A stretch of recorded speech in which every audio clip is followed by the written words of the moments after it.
make sure it doesn't happen again. And there wasn't an issue this year, but it did arise this year.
Necessary to get into all the details, but we can just do it in the next week or two. Yeah, anytime. Appreciate it. Thank you very much. No problem. In the next row, going back, any comments or questions? And go a little farther back, row 3 or row 4, any comments or questions? Yes, please.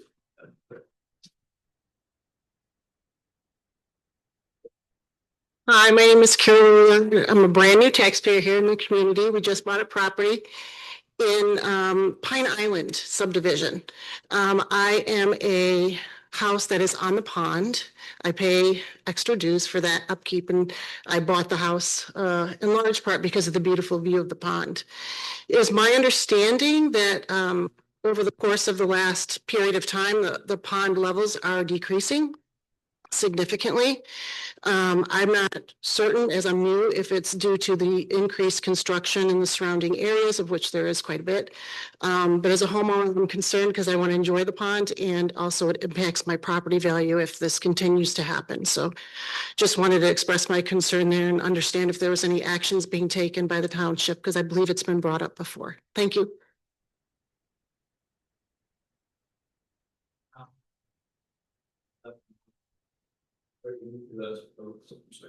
I'll move to the right side. First row, second row. All right. At this point, I'll close public comment and we'll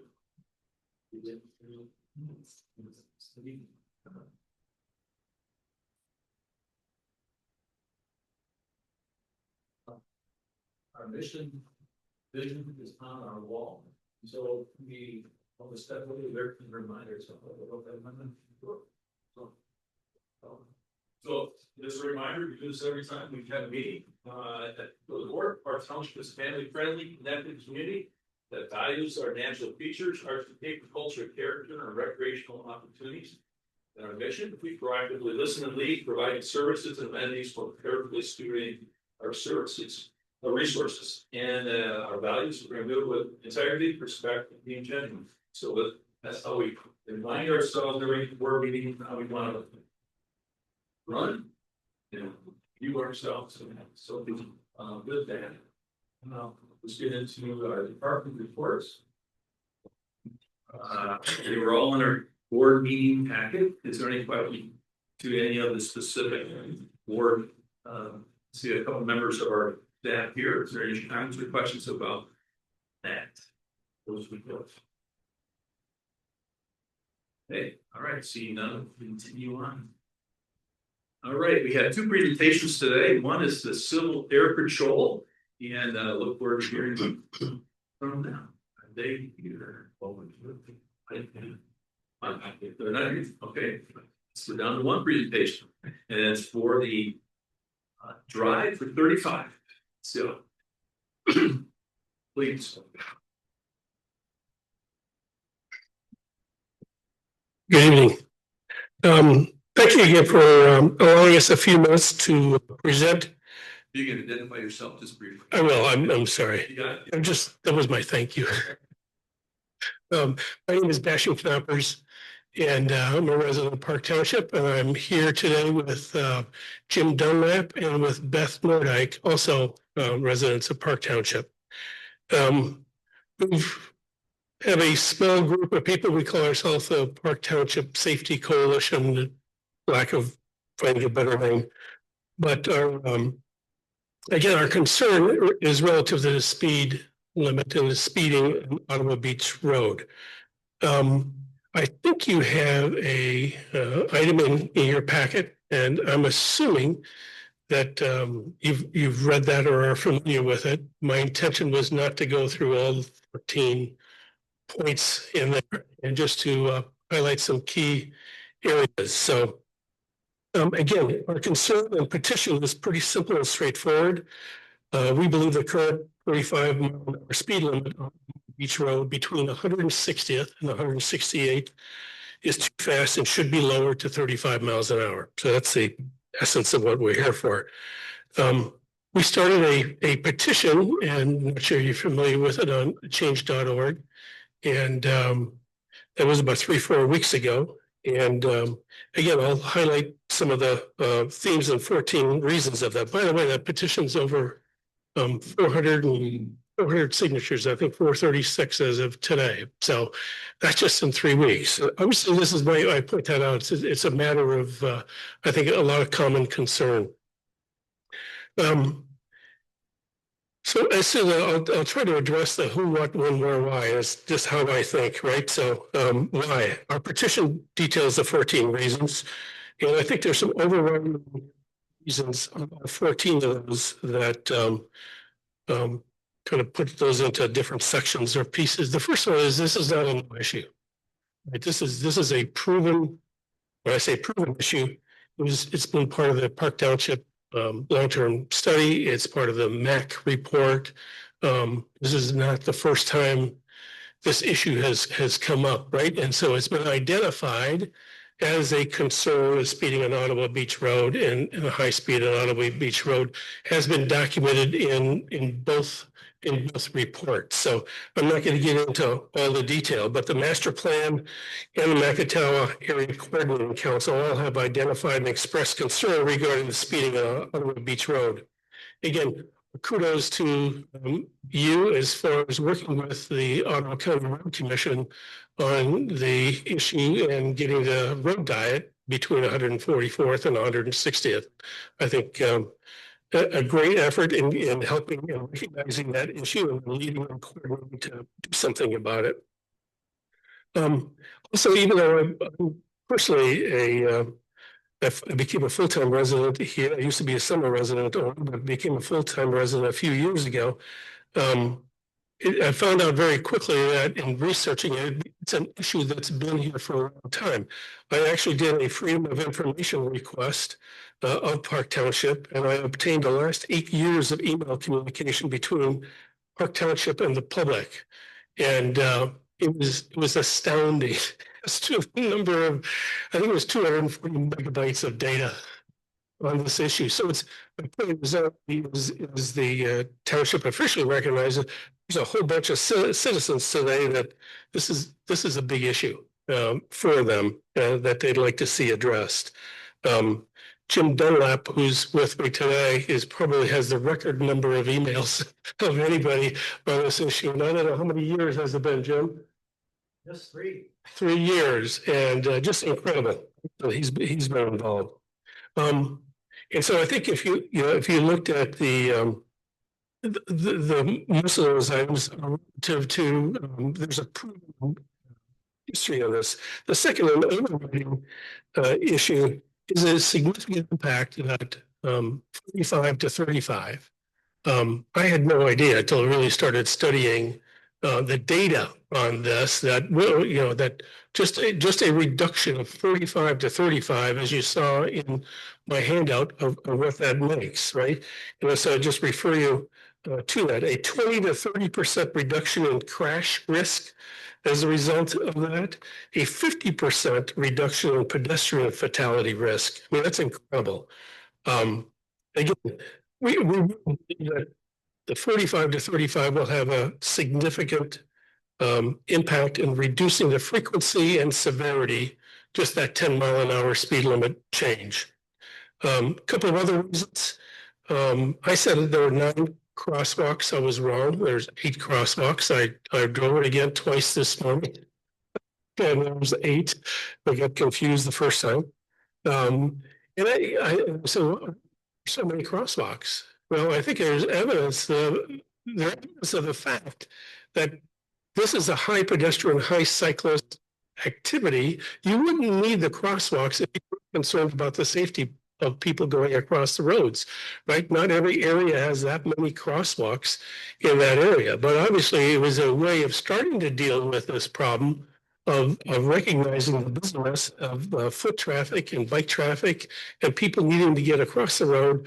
And I would argue again that we agree that 45 miles an hour is a high speed when you have that many crosswalks and that concern.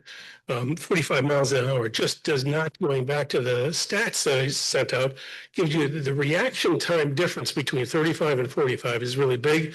And I would argue that 45 is just too fast of a speed limit for that area. Some other why reasons, I mean, these are safety type reasons, but as I put in number 10, 12, and 14, there's lots of other good reasons why we should consider reducing the speed limit that aren't necessarily safety reasons, but I think are good reasons. The road diet, reducing 160 is going down to 2. It's a great point to start that reduction. And again, as I put up the confusion of the many speed limits that we have, and again, the consistency with even South Shore on the other side of the lake is all 35 miles an hour. You have 45 on this side, not sure. And it's been there for a long time. And they don't have I think they have the number of people driving that road, but they've been 35 miles an hour for a long time.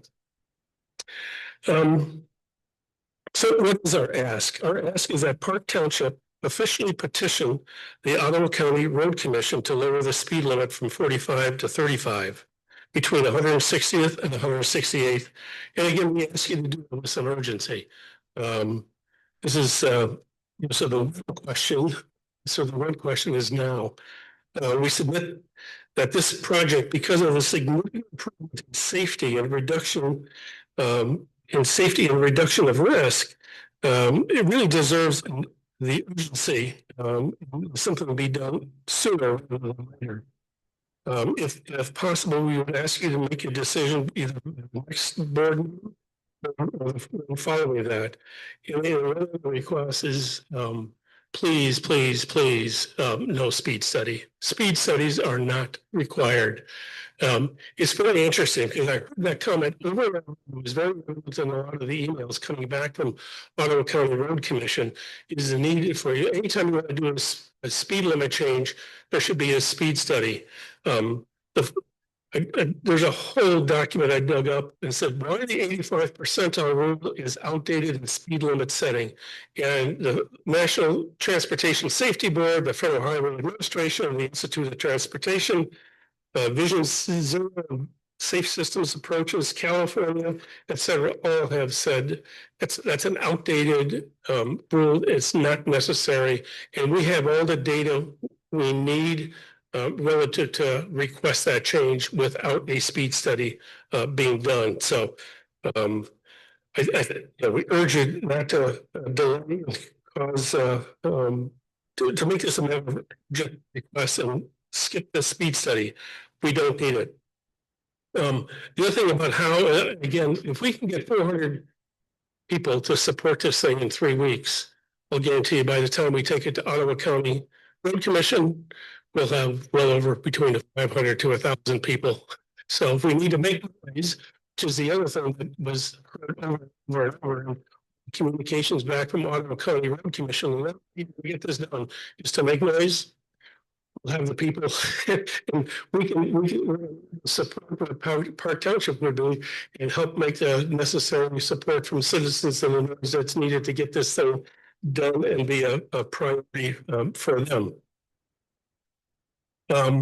Also, I would think if I think as part of it's not just Ottawa County Road Commission, but I think that in order for them to see that Park Township is serious about that, I would submit that we need to take a look at putting alerts or pedestrian activated lights on those crosswalks.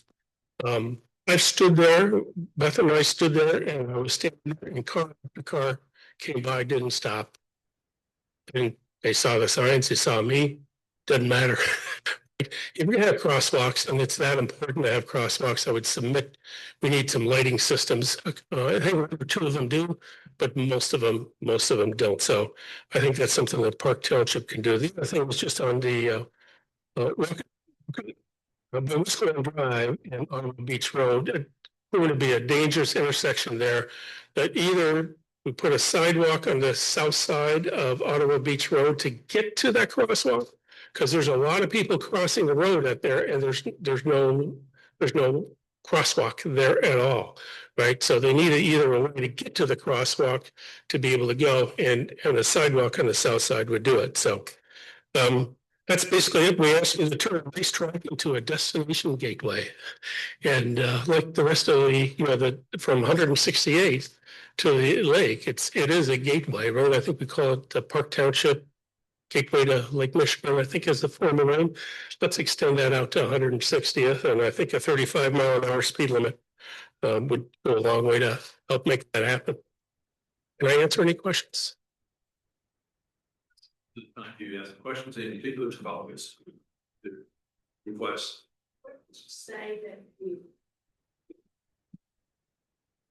Where did you say that an additional crosswalk was needed? Because Because in Moccasin. yeah, I think, did I say West Lawn? What? Yeah, no, of course, sorry. Great. Thank you. I agree. Where we go. Yeah. Yep. Any other questions, comments? Yeah, but so this is in your, how many accidents has there been per year? Don't know. How many people have been hit per year?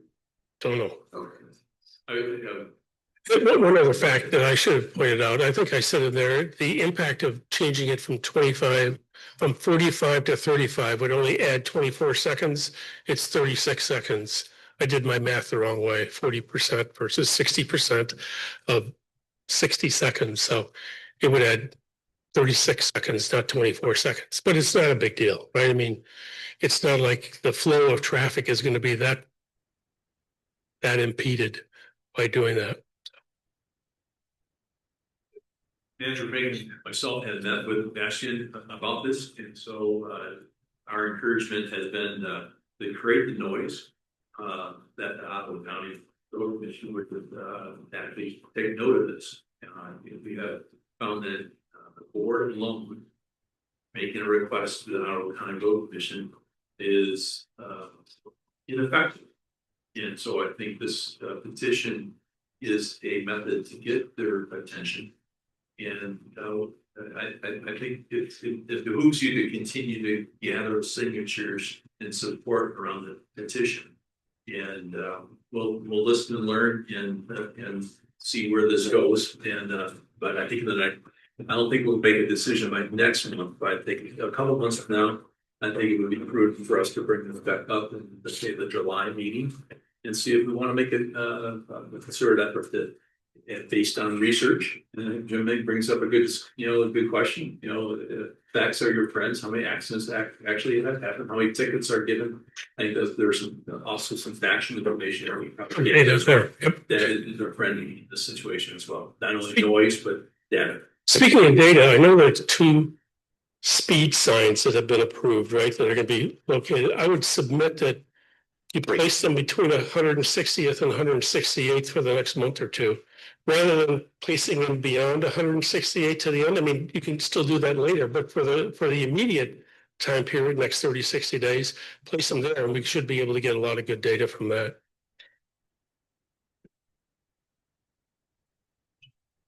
May I make a comment? Yeah, please. So at the appropriate time, not predicting what's going to happen, but if is appropriate, if and when there is something in front of the Ottawa County Road Commission board that is requested of this board, what I would suggest to you is you need to be at the meeting. But we will. And so I want to make it clear that, you know, the petition is one thing, but people are, you know, in the audience are another, and you should also feel inclined to communicate with the Ottawa County Road Commission and their board members. They are a political entity. We do have a representative on the Ottawa County Road Commission board. Do we have one or two? Yeah, rank one. I believe it's one. And so, you know, that's what I don't want you guys to forget about that, because there are multiple entities involved in this process, and we are just one of them. Yep. Will do. Thank you. Thank you.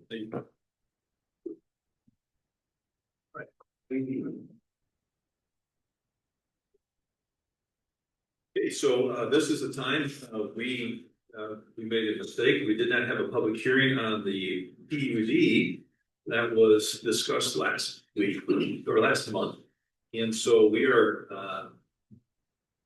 pulling back and rediscussing or having a public comment on the request to construct a site condominium PUD at the northwest corner of 160th and James Street. And see, do I have to set it up? Yes, you have to open the public hearing. And yes, you can go ahead and read that, but you can read that, but you have to officially open the public hearing, ask for comment, and then officially close the public hearing. And let me apologize. I'm the one who missed this at the last meeting. My apologies. Yes. Okay. So the public hearing, the request by Bauman Builder to construct a site condominium land unit development consisting of 20 single-family homes in accordance to section 38-515, section 38-363 through section 38-379 in Park Township Code of Ordinances. The proposed plan includes a pond to be constructed within in accordance with section 38-504 of the Park Township Code of Ordinances. This parcel is located near the northwest corner of 168th and James. No address assigned to parcel 70, 15, 15, 40. And then the rural R1 rural estates residential district. If you cut that off, congratulations. Written comments concerning this matter will be received at Park Township office through 5 p.m. date of the hearing, and so on. So and that's it for the rest of logistics as far as the meeting. I will open the public hearing at this point, and so I'll start on the right side this time. Okay, please come forward and comment as you would like. Good evening. My name is Jim Hagel. I live at 468 Island View Drive. I'm also president of the Pine Island Homeowners Association. And for your information, Pine Island is a development located on the southwest corner of 160th and James. I'm here representing our 36 homeowners, once again, to express our concern over the negative impact to developments to our immediate east and soon to our immediate north have had and will continue to have on our neighborhood, specifically our 7-acre pond. At our previous township appearances, we were voicing our fears as to how these new neighboring developments would adversely affect our pond. But now we're living with it. Our water level is down 4 feet from normal levels at this time of year, and the project to the immediate north has not yet begun. Additional dewatering and more pond construction could be devastating to our pond, and negatively impact our property values. Please understand, we are not against property development. However, when the development adversely affects surrounding properties and could significantly disrupt our homeowner lifestyles, those responsible should be held accountable to correct the problem, in our opinion, be it the developer and or the governmental body that approves that development.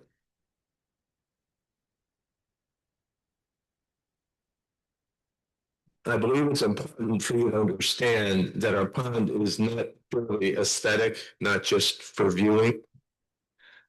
Our residents actively swim, paddleboard, kayak, and fish there.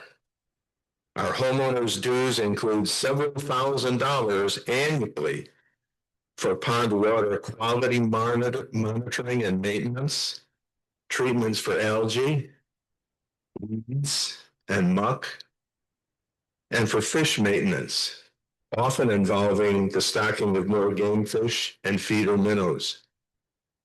The pond is an integral part of our neighborhood and is clearly reflected in the value of our homes. Is our problem acceptable to you? Would it be acceptable if you were a resident of our neighborhood? Our homeowners feel it is not acceptable. Our pond committee chairperson will now provide you with more specific information and, importantly, what we perceive as possible solutions. Kevin?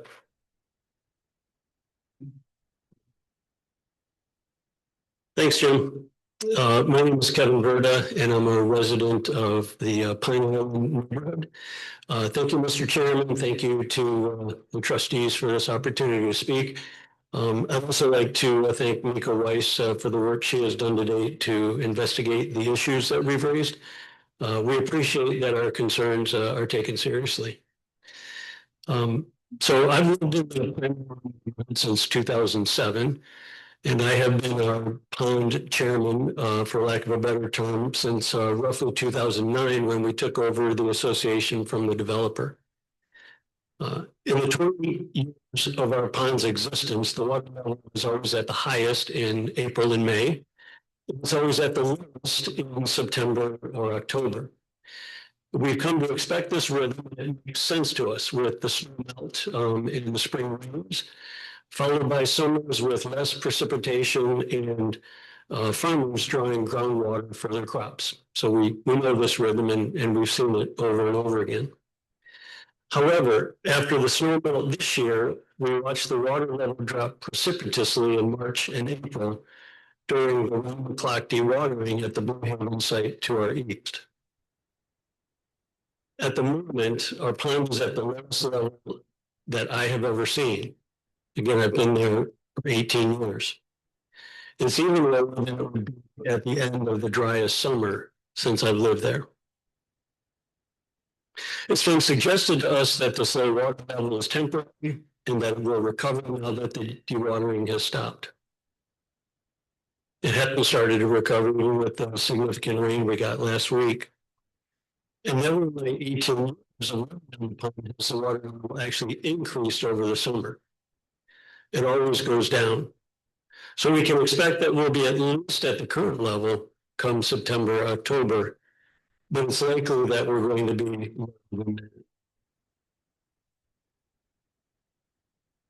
If this development proposal is approved as is, I believe that we can expect further long-term negative impact to our water level. But here's the thing, that's what I believe. I don't really know for sure. I'm not a hydrogeologist, and I don't think anyone in this room really knows for sure. I've read through the application, and it contains lots of good environmental studies, including for wetlands. But not in the application did I find anything related to hydrogeological study of groundwater movement in the area. And I suspect there was no study of this kind in the Blue Haven application as well. So on behalf of the Pine Island Association, I have two requests that I'd like to respectfully present to the Board of Trustees. First, we ask that you postpone approval of this development and immediately undertake a hydrogeological study of the affected area. One that includes installing monitoring wells. And let's find out how the water is actually moving to determine the real impact on the facility from the Blue Haven development and the proposed Trailview development. We've had some discussions with hydrogeologists that can do this kind of study. We're happy to share what information we have found so far. Second, we ask that you condition the requirement of the developer to remediate our issues. By that, we mean the developer should bring back to normal. Otherwise, we're likely to be down 6 or 7 feet by September. And then again, after dewatering for the Trailview development. The township should hold developers accountable for these negative impacts. Again, we're not against development. We just don't want to see our property value deteriorate and the joy we get from our homes diminished. Thank you very much for your time.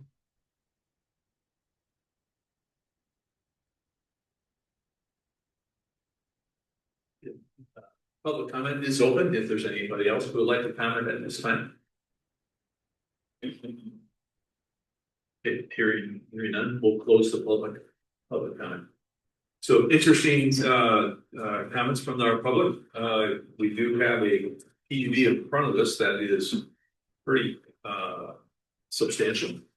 And I guess I'd like to ask Manager Fink once to respond, and I don't know if it's appropriate for me to come and answer some questions or. Yeah, that's what I was going to say. Is Mika's the one who has done the research with our engineering firm, Mr. Ken Bosma. I know that we received information from the gentleman, one of the gentlemen in the audience, and I responded to him, and I know that Mika's been in touch with them, and so yeah, I that's what I was going to say. So let's turn it over to Mika. Yeah, I can tell you what we have found so far and kind of the questions that we've asked. I think that we're in what we call a watchful waiting period. When I spoken to Mr. Bosma about this, he is not especially concerned at this point. It's fairly normal when you do the dewatering for the groundwater to drop in the area, and then it takes some time to recover. What he's going to be doing the next few days, we have a surveyor who will be out there, is going to be shooting the level of the lakes currently, so we can see what the water level is right now and watch what those trends are, and also going to be staking along the water line, so you can just go out and get a quick visual and kind of see what direction that's going. So he hasn't expressed great concern, but I do think it's something to keep an eye on, and to discuss what type of remediation you might like to see, or what you'd like to see prior to the pond going in. My understanding, the developer may be able to speak to this. My recollection from past conversations was that the new pond, this proposal would be a wet dug pond, meaning that it wouldn't be dewatered for the pond. I didn't have a chance to confirm that before this meeting, and of course there may be dewatering when sewer goes in, but those are both things that could be discussed as well as part of the proposal. Just a reminder to the audience, when we receive a PUD or something from the planning commission, the hard work that the planning commission has done for months or weeks and months, and Shar, you can relate to this. You've seen this particular plan a number of times. It comes to us and we see the packet, we see the research, and it is substantial, but we have not been involved along the way, and so just as well, speaking on behalf of the trustees, we haven't written the book. We've read the book. We haven't sat along Mika in the planning commissions in this discussion. So I'm going to depend on Mika and Shar, our representative and our manager, to kind of guide us on the next steps. I mean, there is some significant concerns from our neighbors, and I want to be respectful of the gentleman from Bauman Builders, and I think they should respond at this point to your comments and to the residents' comments, if that's okay. Yes, by all means, yes. So I asked as Bauman Builders to respond, to what you've heard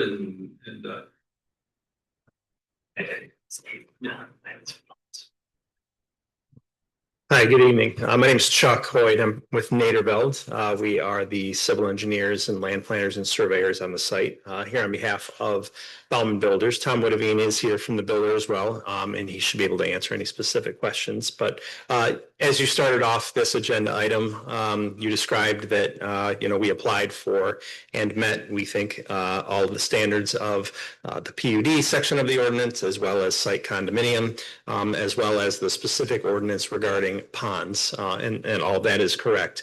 We were back in front of you about a month ago, and we understand that there's a procedure that needs to be held. We appreciate the positive comments we received last month and the unanimous approval. But again, we understand that there's a procedure, and we're back here tonight because there needs to be a public hearing. We understand the concerns as well about pond levels.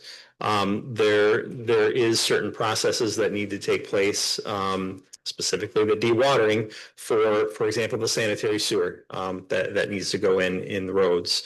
And I'm not a hydrogeologist, and honestly, I'm not a civil engineer either. I'm one of our project managers. My understanding is, though, during that process, as Mr. Bosma has described to Mika, that the water table does drop a little bit. You are dewatering, so you're pumping water out of an area. It stays within the water table, within the general area, right? They're not trucking it off site. It's not leaving completely, but you're removing it from a source. It is sort of sitting on the surface, and it's going to take a while for that water to go back into the ground, but then also replenish from whatever aquifer it's coming from. And that process does take time, is my understanding. Again, I have no further level of expertise than most folks in this room. So, we're fairly confident that this is a natural occurrence from construction.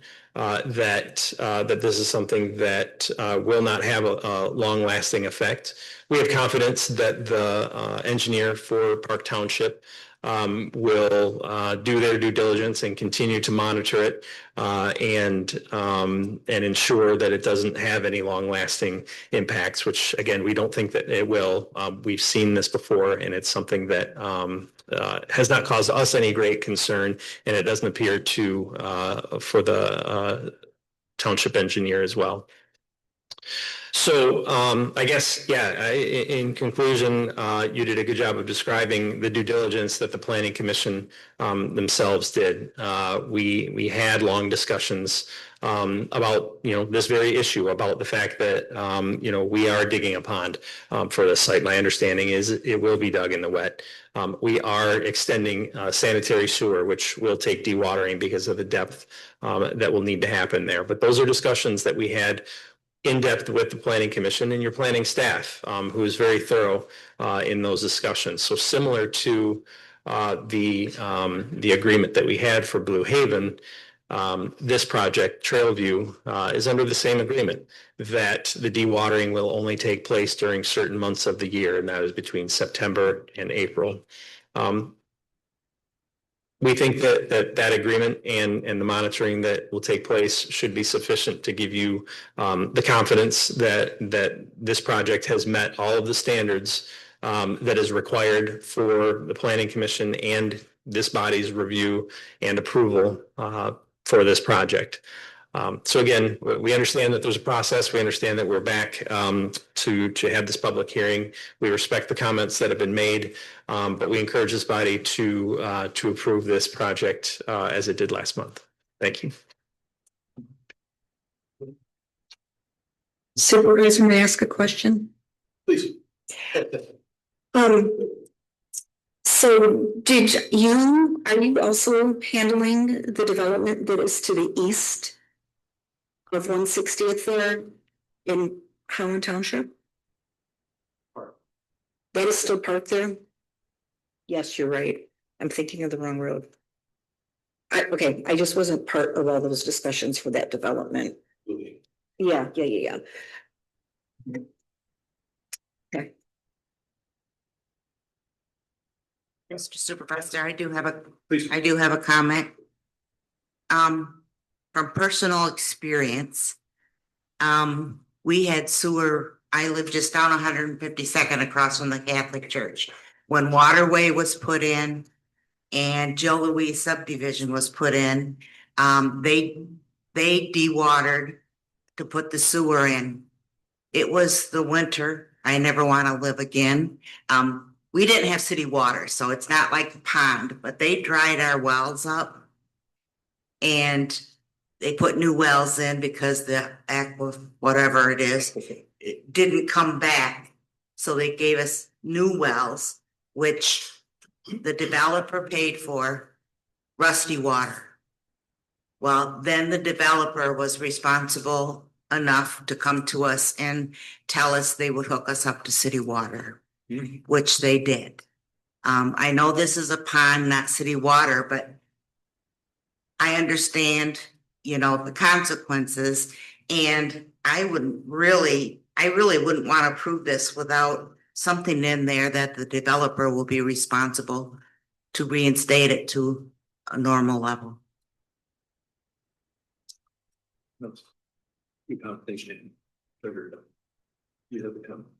Yeah, so just a few thoughts, and then I wanted to ask Mr. Martin for advice.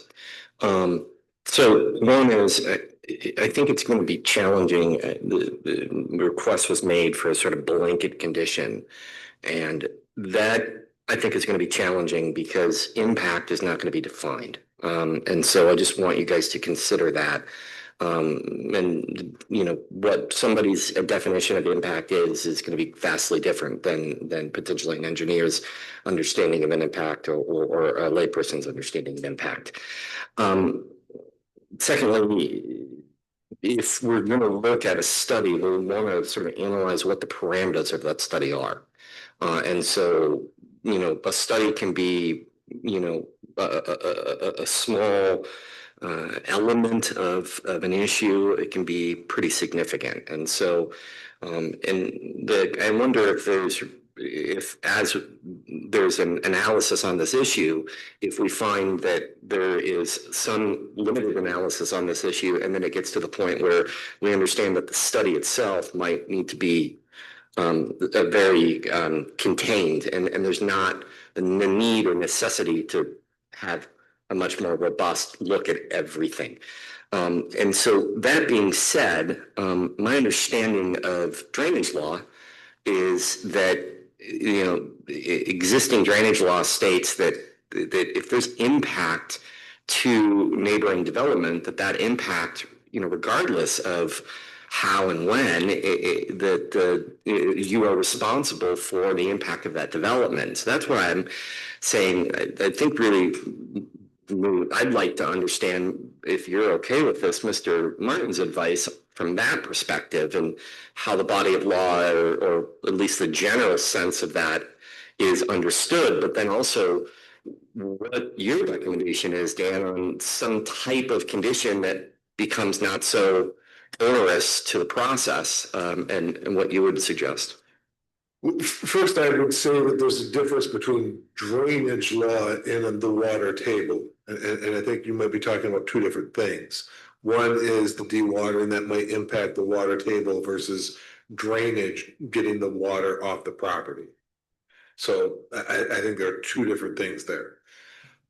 The impact, again, it becomes difficult because I think one of the things that was mentioned in the public comment is that the current water table might be lower because of some pre-development types of things. And so it might be difficult to state what the baseline is.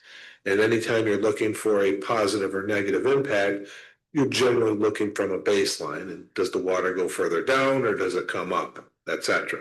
And without a baseline that has been predetermined in some way, it's difficult to know whether the water table is being adversely affected solely by the development, or whether the water table is being adversely affected because of just changes in Ottawa County.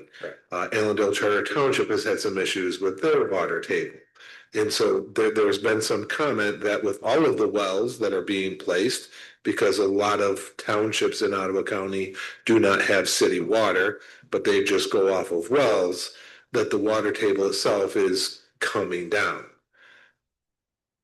So it becomes difficult, like you said, Howard, to truly determine what is the impact caused by the new project and what is the impact just caused by a bunch of different projects tapping into the water table. Is in your advice to the board, if there was some condition imposed, how would you potentially frame it and advise in terms of, and I grant you, I'm not even so sure that the board would place that condition, but so that there is that protection on both sides of the process. One, so that it doesn't get too onerous, and two, so that there is potentially some investigation into this issue. My recommendation would be to have probably me and the township engineer work on language that would come back to you, because I'm not an engineer. Yeah. And so some of that impact that you kind of talk about, I think Ken Bosma or one of the people working with him could help, and we could collectively work on language that might be a proposed condition for the board if it is one that the board wants to impose. Yeah, great.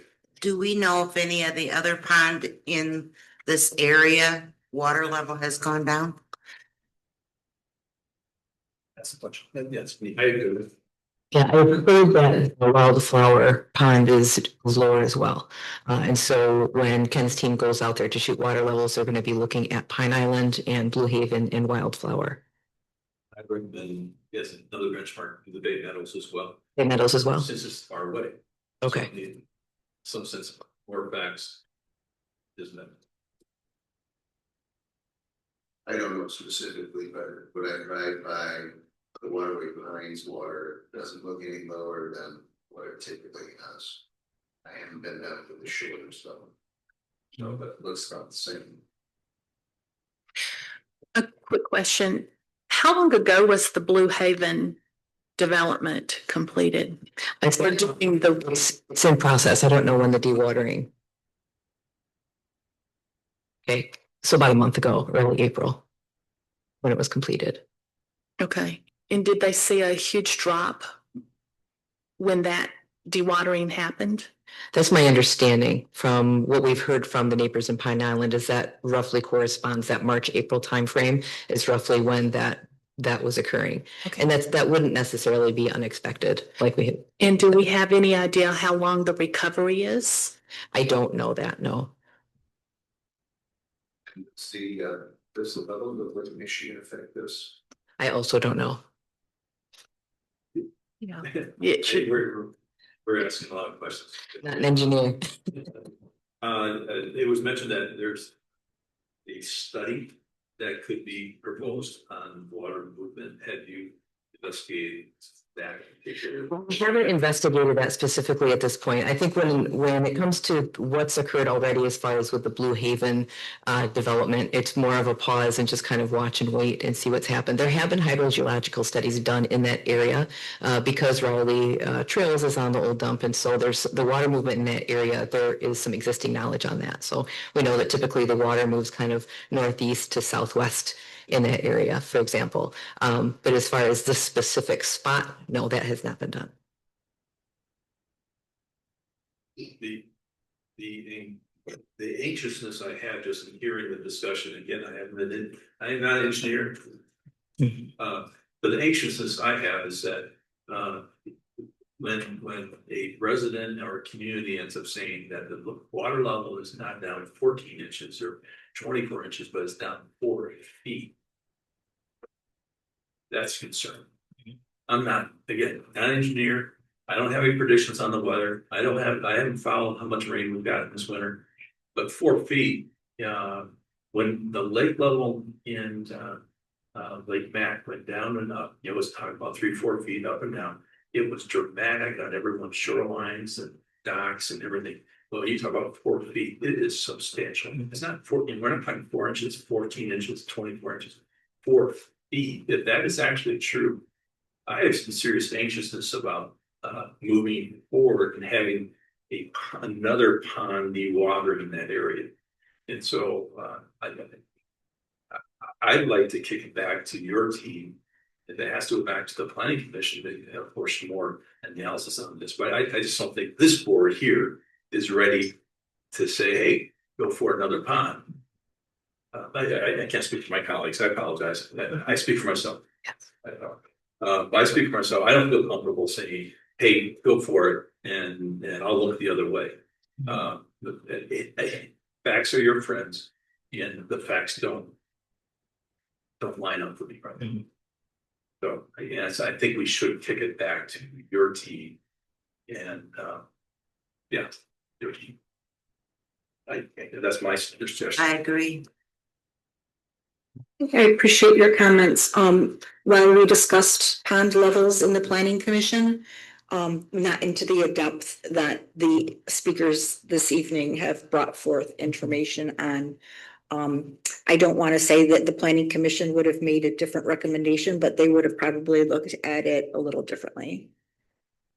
So, Mr. Spilhoff, I wouldn't object to that either. My feeling is I think we need to understand why are the pond levels going down. I don't know if you can get a definitive answer on that, but that's going to affect all the development around here. And if it's the aquifers that are going lower, then, you know, we're going to have to make some adjustments on future ponds.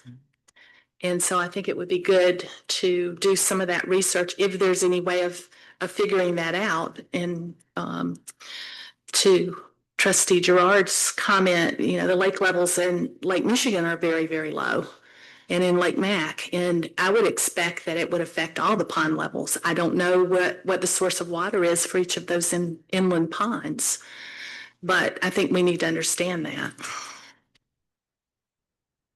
because it will affect all the rest of the development.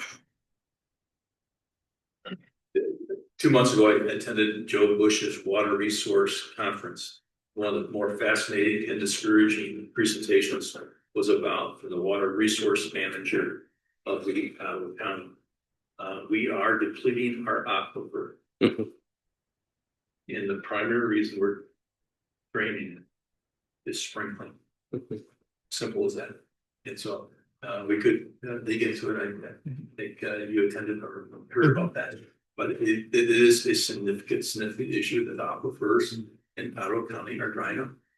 And I think they're being reduced, challenged. I would say drying up, being challenged. And is this part of the problem? Is this an overall sense that the aquifers drying up? I don't know. So I was very concerned, and there's not a solution.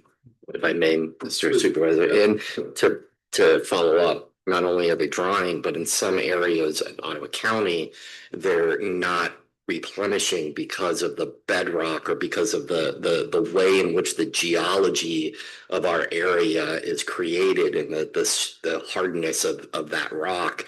The filtration isn't coming back into the aquifer. So the deep wells that are being drilled and existed are taking the water out for all kinds of reasons, sprinkling huge, I'm sure, and we're not getting it back. And actually in some areas of Ottawa County, not in ours in particular, this is an issue now. And so, yeah, no, I appreciate, thank you for saying that. It fully explains why my sprinkling doesn't work anymore, because that's on a well. Anyway, we have some choices now. Dan, I think you have a little dilemma. Last month we approved this subdivision, but we had an incorrect process. We did not allow the public hearing. Now, was last month a practice run, or was it I would say it would be what we often refer in the law as ultra virus. You didn't have the authority because you didn't publish and hold a public hearing. The Zoning Enabling Act requires you to hold a public hearing. And so by not having a public hearing last month, you didn't comply with the Zoning Enabling Act. That would be a null and void decision. Good to know. Great. So actually tonight is the decision point of what we want to do with this particular subdivision. So, hearing some concerns with it, about this particular subdivision water, I'd like to entertain a motion, someone to, as I said earlier, take it back to the planning commission to the zoning administrator for more analysis. I would entertain a motion to that effect. Or not, I guess the question is, yes, please. Yeah, so if I could, just as a matter of suggestion, we understand that there's some more analysis that's going to be done by the township engineer. A request, I think, on our part would be if, rather than the denial and putting it back to the planning commission, if you would consider just tabling it for a month. There's perhaps some more information that could come out during that month. That would be the request on our part. And then just as a matter of procedure, do you need to close the public hearing? You do. I'll leave that up to you, though. I don't want to get involved in that. And you were the last public speaker, so I'll close the public hearing. Thank you. Thanks for that observation. Thank you. This couple of colleagues whispered saying that'd be a good suggestion that we table. Do we need a vote? You can vote on tabling it and then, sending it back to the planning commission for the planning commission's recommendation. So I entertain a vote to table this issue, send it back to the commission. So moved. Okay, thank you. Well, wait, I think- Wait a minute. I think if I may, I'm sorry, I don't mean to interject, but I think the comments from the applicant is to table for a month, not to take it back to the planning commission, but to table and allow staff to analyze this and we could work on it, potentially Dan, but not to go back to the planning commission. You didn't say that. Yeah, okay. Yes, you did. I did say. Yes, you did. You did. Yeah. I didn't, but I said okay. Yeah. But I agree, table. Okay, so agree to table it and move it back into the zoning administrator's desk. But I want to be very specific. You made one and you're adding to it. So what is the true motion? I would make a motion to table this item until next month, send it back to the zoning administrator's office and to have our township engineer give us additional information. There you go. Wait a second on that. Second. Great, thank you, Sean. All right, the motion on the floor to table it and turn to our zoning administrator. All in favor? Okay, any comments on that? Yep, please.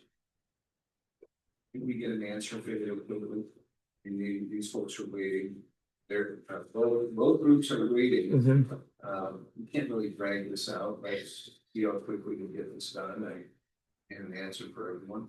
Yeah, I've been working with Ken on this already, so we'll expedite that. And I don't know how long his process takes, but we'll make sure that communicate time is of the essence. Okay.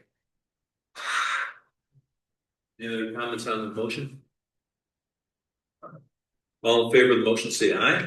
Aye. All opposed? Okay, the motion carries. All right, thank you. Let's go through. I think it's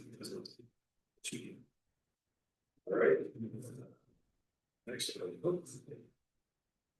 Okay, zoning request for 3453 North 144. Run with the line on this one. Answer me. Yes. Turn it over to Ms. Mika. Okay. Ms. Weiss. This is a request also from Bauman for a rezoning of 3453 North 144th.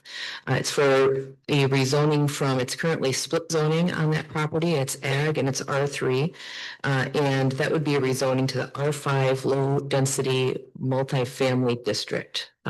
This was reviewed by the Planning Commission. It was actually reviewed by the Planning Commission twice because they initially had requested an R4 and then there was some miscommunication. They came back and requested an R5. Both of those were approved by the Planning Commission. This parcel is located, if you know where the Family Fair is, in Holland Township, it's kind of right across the street from that. It's in an area that's lost my mic. Yep. master plan for. Second. I think, just get a new mic if they have. They come back on. Sometimes when that happens, the batteries are going on.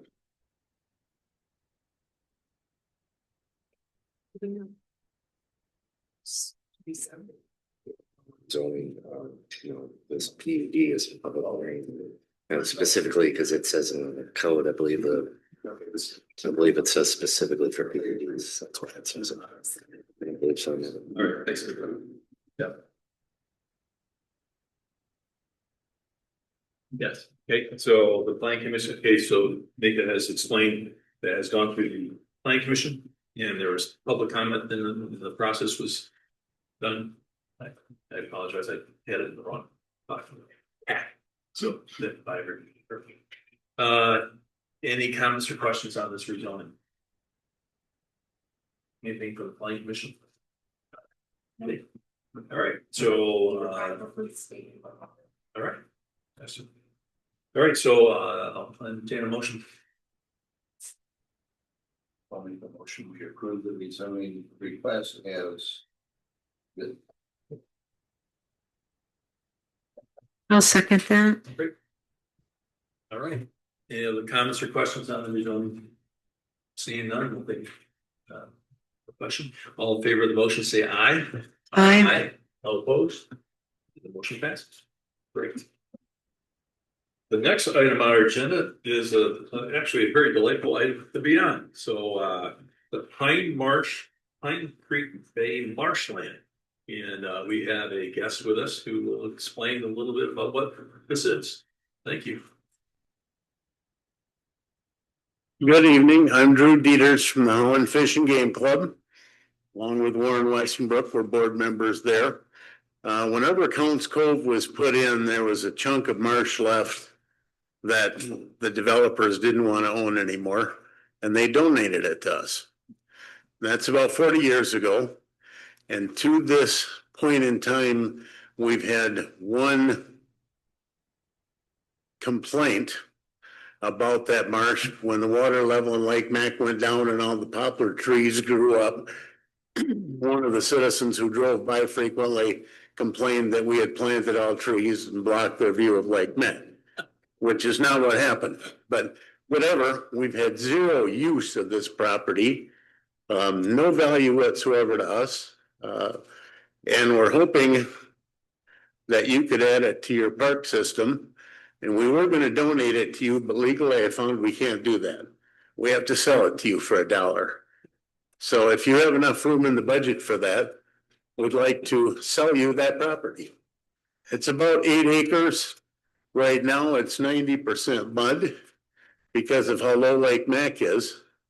But maybe you could do something and hook it up to the Stu Visser trails, or some point if Obama becomes president again and throws lots of federal dollars out, you could put a boardwalk along the lake, something like that. Questions? We're hoping you can afford this. Any questions on this property? This came before us last month. And thank you to Manager Fink. He's done some research on the property with a couple firms or a couple individuals that have actually spent some time on the property. That's in your packet as well. But any questions or comments about this particular piece of property? Yeah, Jim and I have talked over the phone to start this out, and Howard and I have sat down a few times, and hopefully you have enough information to know what you can get for $1. I just want to say on behalf of the township, thank you very much to the Holland Fishing Game Club for considering even donating it, selling it to us. Yes. But thank you so much. I mean, it is will be a beautiful add to our community's property, parkland property, even though it'd be very passive in nature. It does give us a viewing point as well as a potential kayak access. But also very important for us to maintain marshland. Well, and just to make sure that, full disclosure here, you would be losing about $300 a year in property tax. I believe it's just under $22 Correct. Okay, well, the schools and all the other people, and I think we're paying about 300 in taxes, which surely is not the issue, but there has to be a better use for it than what we've done. Thank you. Any comments or questions? Let me make one quick comment, just to honor the person that did donate it to the Fish and Game Club of Jim Juries. The one that developed Walker's Woods, from what I understand. And just to honor him, I did reach out to Jim and I said, this is our intent, and he said, absolutely. He said, I give you 100% blessing. So I did, to honor him, reach out to him just to let him know this was our intent, so.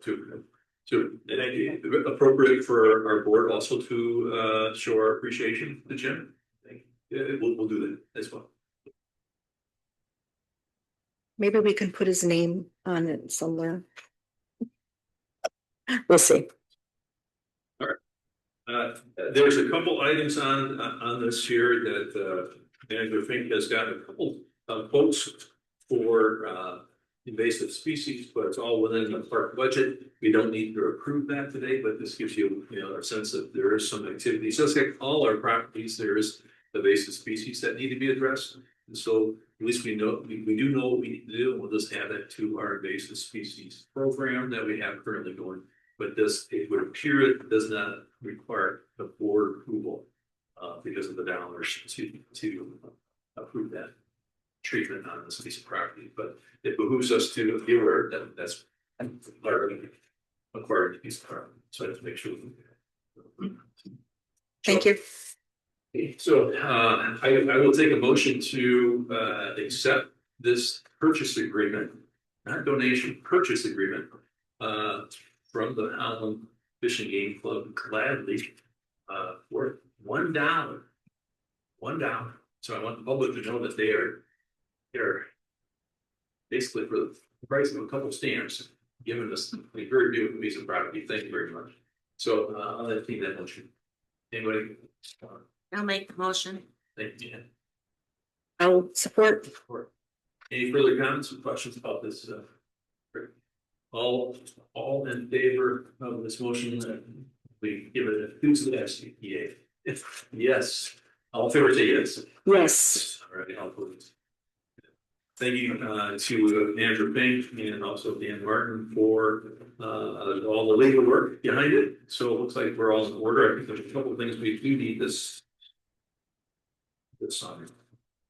And I see the only question I have is it's we will update all of the documents that we'll work now on the transaction, and then we'll update those documents.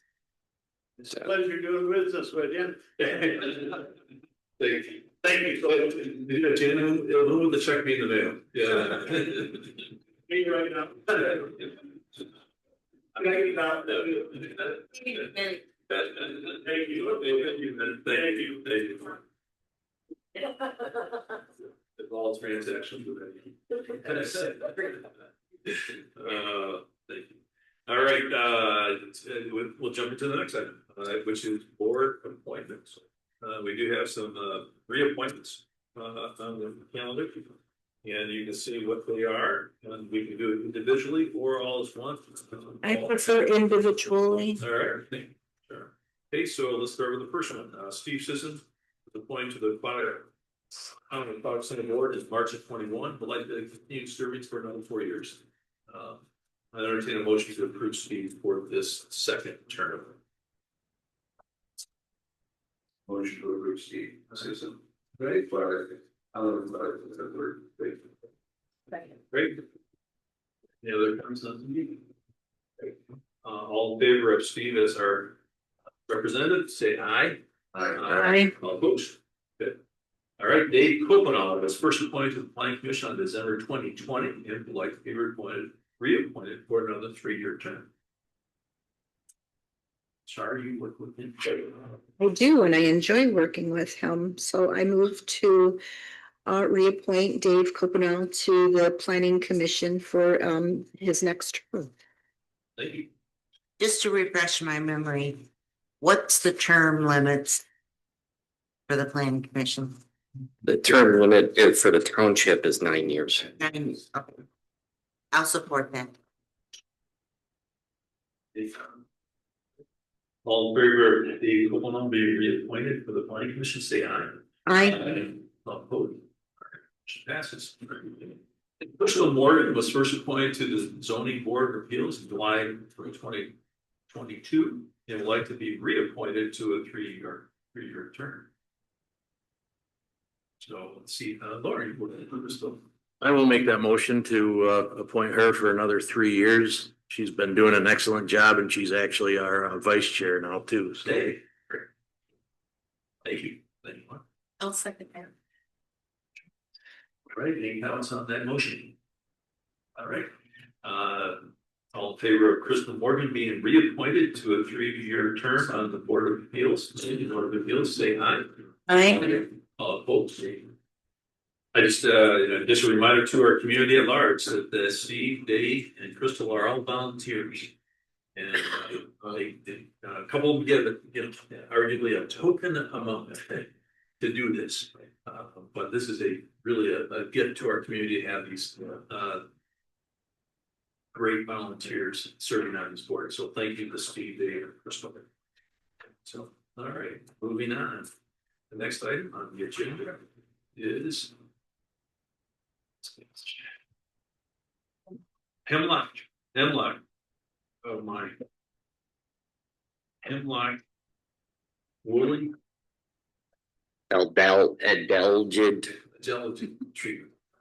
Yeah. If I may, Mr. Supervisor. Yes, please. I'm going to ask that Jordan Dyke come up. Jordan has become our resident environmental expert in the township. And so she actually did the legwork. And so I'd like her to present. So thank you, Jordan. Appreciate your efforts. Thank you, and good evening, everyone. So I would highly recommend that we go through with treatment on hemlock woolly adelgid. They are an invasive species, and it's a type of insect where they actually latch onto hemlock trees, then take all the nutrients that should be going to their needles or leaves. Then the hemlock tree is not only deprived of nutrients in its branches, but it will eventually, to try to save itself, cut off nutrients to those branches, thereby killing them off. So, as far as hemlock woolly adelgid treatments go, they're going to do chemical treatments here. That's what's proposed in our landowner agreements. And those will last 5 to 7 years. So it's important to get treatments in early and in the correct season when the hemlock woolly adelgids are in their, I believe it's called the crawler phase of their lives, where they're actually able to move between trees. Doing treatments now will preserve our hemlock trees for the next 10 to 15 years if we're able to keep up with it. But the bottom line of this kind of is that if we don't do regular treatments and start them now, eventually we will not have hemlock trees in Park Township. May I comment? Please. Thank you for all your research. You know, this is dear to my heart because I first mentioned this several months back.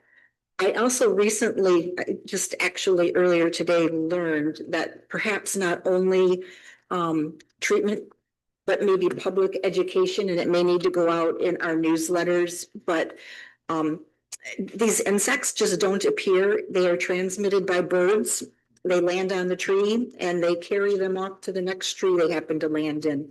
So while we have infestations within at least 3 of our parks, the other ones currently don't. You know, our friendly little birds will probably infect those areas too if we don't get the ones that are an issue right now taken care of. But additionally, letting the public know, setting bird feeders out at this time of year is not conducive to maintaining the issue. Wait until later in summer to put bird feeders out because they just pop around from feeder to feeder to tree, and that is what attributes to the spread. Mm-hmm. The spring and fall are when they're in that crawler phase, so that's when they're able to move around. during the summer, they're in their egg phase or in their feeding phase, depending on what part of their life cycle they're in. So that's when they stay just on a specific branch.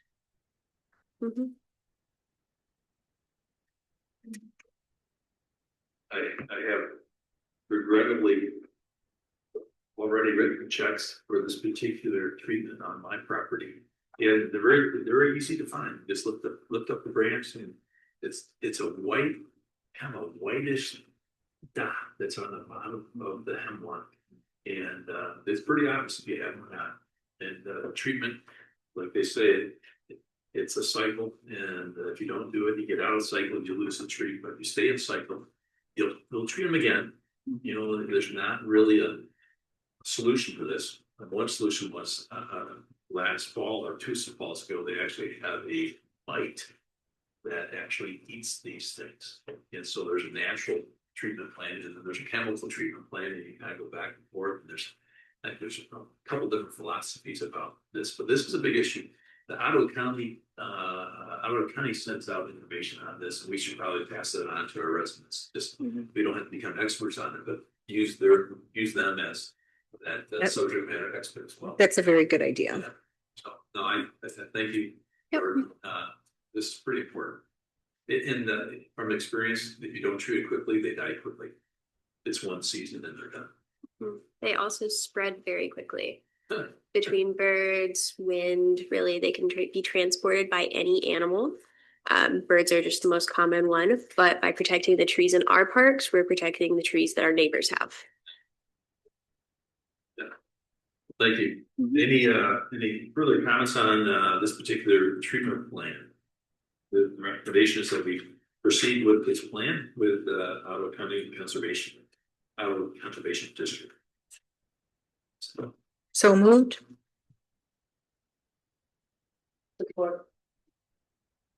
Any comments or questions on the proposal? This is fairly expensive, but it's important for us to do. So, all right, all in favor of the motion, say aye. Aye. Opposed? Okay, motion carries. Great. Okay, moving on to number 12. This is a discussion. Manager Fink and I have briefly talked about it prior to the meeting. So the idea on this discussion is that Manager Fink is going to introduce at a higher level what he's suggesting, and then we'll kind of sit on it for a month and with some further questions and analysis. But this is the first chance for us as a board to hear what his request is. So Howard. Yeah, thank you. So we did an analysis of a number of neighboring communities. We analyzed some demographic information along with it to really understand, where we are from a staffing perspective relative to other communities. We also have quite a bit of anecdotal information of what we believe, not only as myself, but the staff believe that our needs are in the offices. And I think in most respects, our anecdotal sense of our needs aligned with what the analysis has showed. The two positions that I'd like to discuss today, and again, as Supervisor Spoolhoff indicated, we don't have to get into the details, but kind of begin the conversation is one, a full-time code enforcement officer, and then the other, an additional full-time employee that would be split between the finance director and myself. So let me start with the full-time code enforcement officer. We all know and are aware of the extent of the short-term rental issue in Park Township, and there's a sense, that at least that I have, that we are getting towards a need for the enforcement on that subject. That is going to take, considerable amount of time. Additionally, the board has over the years, we haven't had this conversation in a while, but the board has over the years had various thoughts and perspectives about, desire for stronger enforcement in various areas. One of the things that, I have communicated is really twofold. One is we have a very part-time code enforcement officer. Previously, actually, that was done by the zoning administrator, and that was a role that was housed with the zoning administrator. That was then broken out, so there was a little bit of an increase in terms of capacity there. That was at the time when we ended up going to a contracting model. When we brought Mika on board, we made it clear that there was a lot of work, and there was a greater increase of needed capacity in the community development department, in particular in that position. And so we broke out that code enforcement piece and brought in a part-time code enforcement officer. One of the things that we've identified during that process is it's really hard to keep part-time folks. Ultimately, unless they're a very specific framework of an individual and desire, they get a full-time offer, and that full-time offer is that they like, and that they end up leaving, and that's really what happened. It's a little more complicated than that, but that is in general what occurred. And so we made a choice when we brought on EMTs, and we made the decision we wanted there to be consistency, right? That was one of the key things that I really wanted the code enforcement position to stop being a revolving door. And it wasn't a revolving door because of, staff wasn't happy or it was any other reason. It was circumstantial to the various situations that were going on. And so we brought in an individual, and then our halftime fire and halftime code enforcement. Now, we were very happy with the individual, but there are some challenges as it relates to, the fire department and the way in which the fire service schedule on a 7-day or 5-day basis is created. And so one of the things that has manifested is that we often don't get as much in-person time with our code enforcement officer as we would like. And I know this has been a conversation between Mika and I on a number of occasions that would like to have more forward-facing ability to have the code enforcement officer in the office. So all of this is to say that I think it's probably time that we begin the conversation of a full-time code enforcement officer and what that looks like. So that's one part of the conversation, one part of the request. The second position is mostly within the finance department and mostly within Connie's realm, but there's no question that there's a significant need for administrative support on my position in general with Connie's position, and to take some of the load off of Julie. Her workload has significantly increased over the years. One of the things that is clear and does occur is Connie and I's positions are very intertwined. And so almost anything that goes through my office or Connie's office is really a joint type of project. Now, not to say, I deal with all of the accounting and the transactions, but any kind of project that comes in front of this board is analyzed from a financial perspective. And she and I have worked incredibly closely over the last 9 years on many initiatives. Connie is one person, she's one person in the finance department. And, there's the deputy treasurer.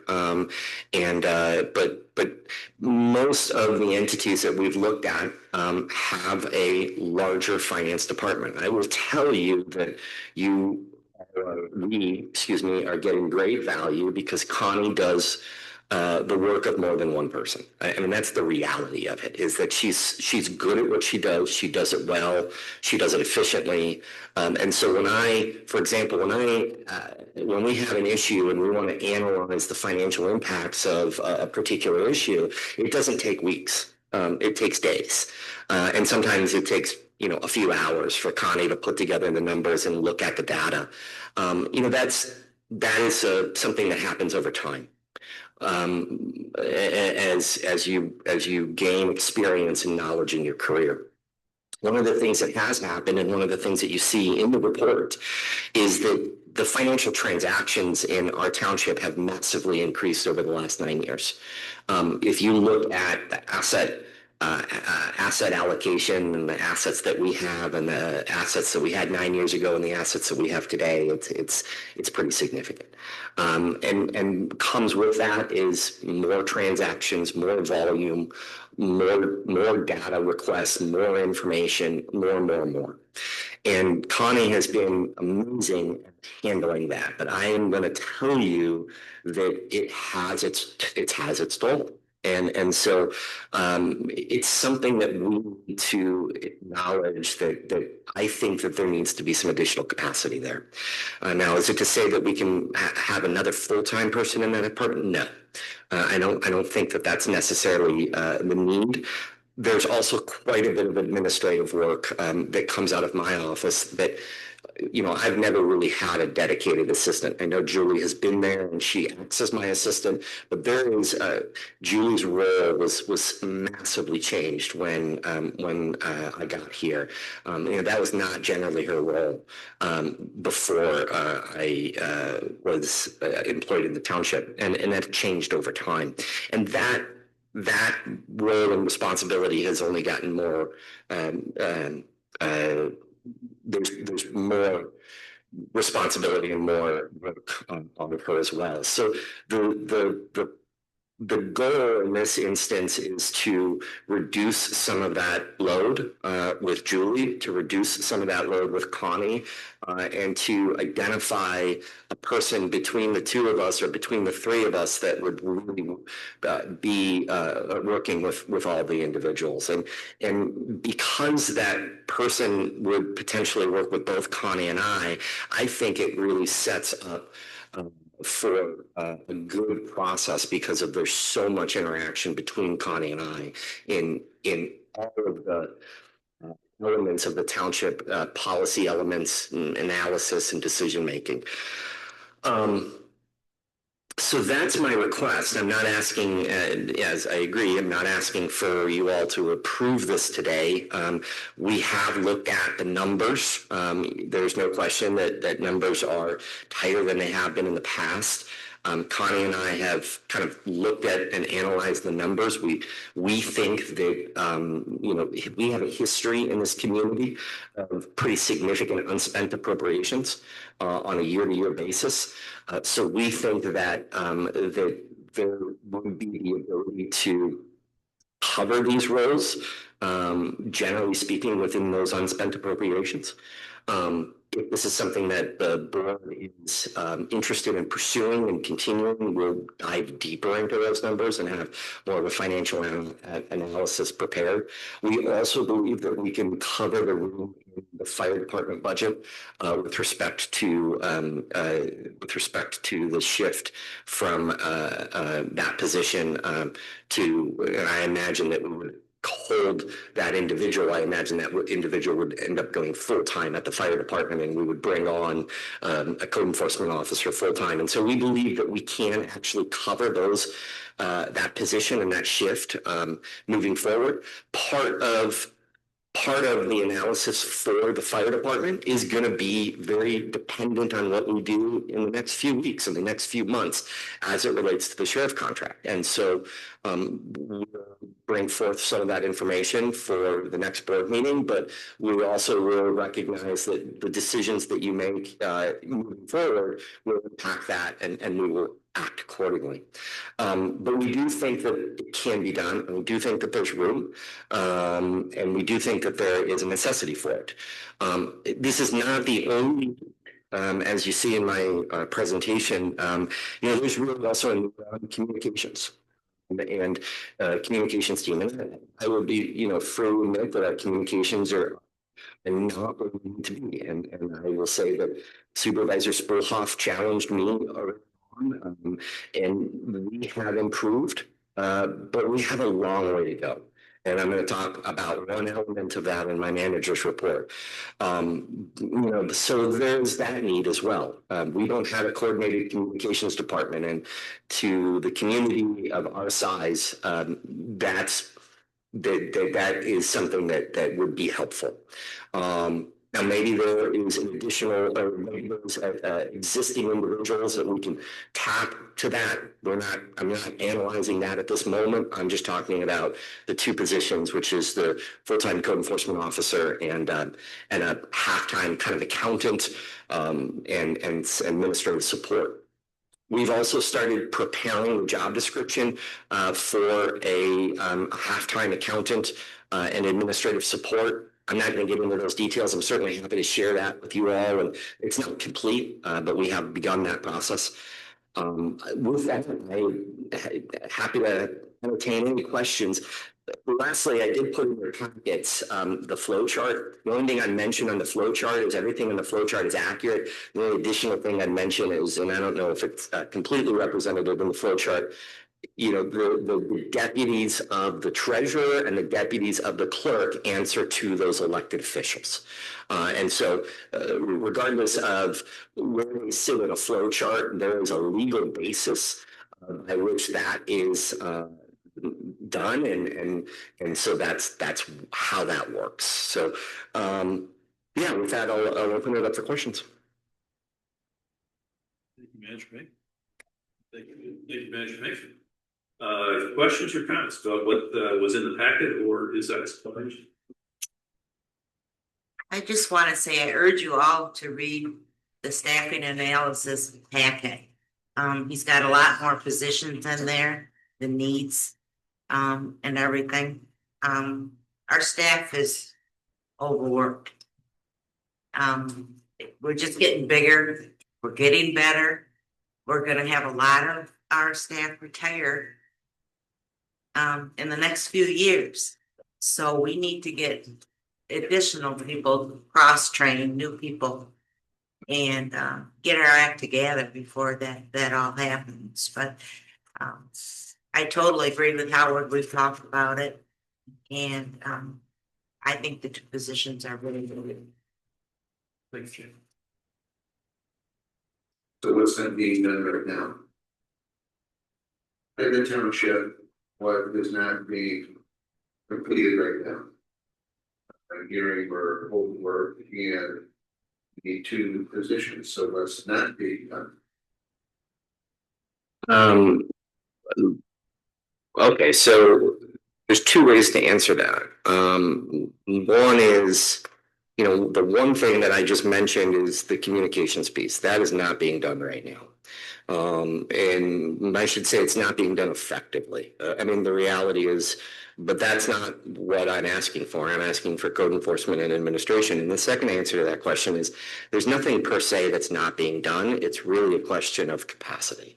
And so when you, for example, have the finance director moving to the budget cycle here every single weekend and at night, and to a point of exhaustion, we cannot sustain that. And so people have consistently gone the extra mile, but I'm not sure that that is a sustainable model moving forward. So Trustee Gerard, I can't say to you there's a laundry list of things that are not getting done.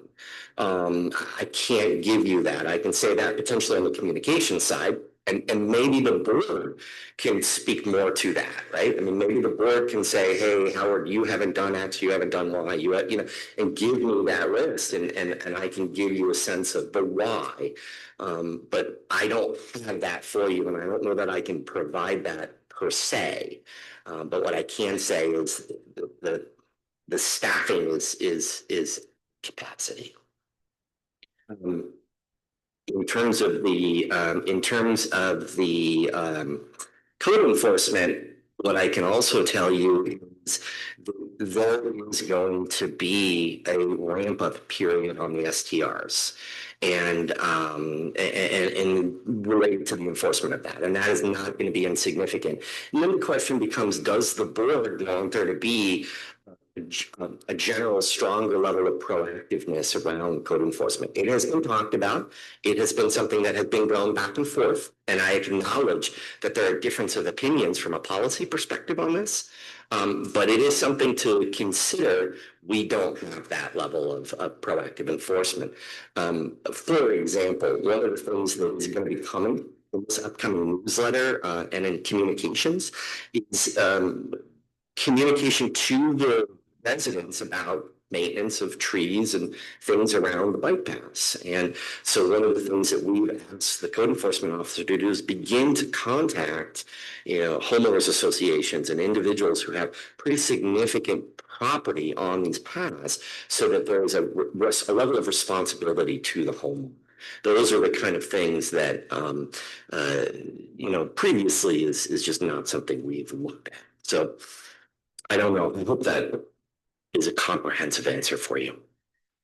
Mr. Chairman, I'd like to make a couple comments, especially regarding the code enforcement. We just had a decision by the CBA on Monday, which is really the beginning of our ramp up on the code on the short-term rental issue. My feeling is, there's still several hundred out there right now that are operating. If you can just go and look at Airbnb, you can look at VRBO, and they're operating weekly and weekends. Our residents are expecting us to enforce now. And that ramp up can't be slow. We need to get on it and start enforcing and building our cases right now. And with a half-time person, that doesn't give us a lot of ability to do that. And this is the opportunity that's so close after that decision. If we wait 6 months from now to start enforcing, we have lost our momentum. We need to be enforcing now. And to your point, our residents expect that. Yes. Was it effective? I'm sorry. Was that STR decision effective immediately? It was effective earlier.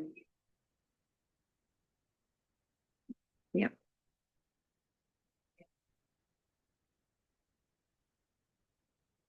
The other comments on I can, not making a decision on it now, but my sense is that we are willing to entertain, the next step. The job descriptions and costs and understand impact on the fire department. Obviously, it's a half-time person added to the budget. And so I think it makes sense management to go to the next step. And present a little bit more about the financial impact before we make a decision on this. Mm-hmm. All right, again, we're not making a decision tonight. Lauren, got any comments? Thoughts? Moving forward. No, I agree with what was said about code enforcement and SDRs, but what we have to remember as a board, and Dan, you can correct me if I'm wrong, but Park Township is a complaint-driven community. We can't go out there and just start picking on them. We gotta have complaints. I would say yes and no. Historically, it's been complaint driven. For you to say we can't go out there and look for them, you could. Like theoretically, if you had a full-time code enforcement officer, that person could be looking for issues. There's nothing in the law that says you have to wait for a complaint.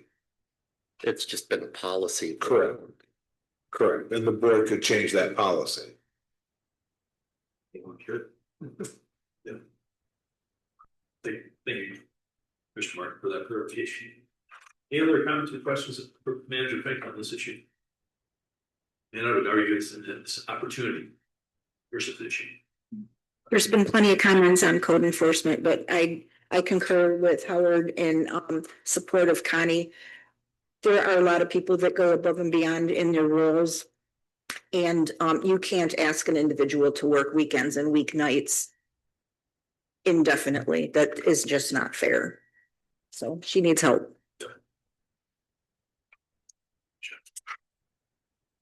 All right, so close this All right, you got some marching orders? All right, so manager's report. All right, so we have a cemetery expansion at Lakewood. We're working on a well location issue. We've run into a bit of a snag with the county and a regulatory issue relative to where the well is. There was permits on this pulled by the well operator, and so we won't be responsible for the relocation, but frankly, the relocation doesn't make a lot of sense from a policy perspective, given the details of this. And so one of the things that I'm going to be doing is working directly with some of the directors and staff at the county and see if we can't get this resolved.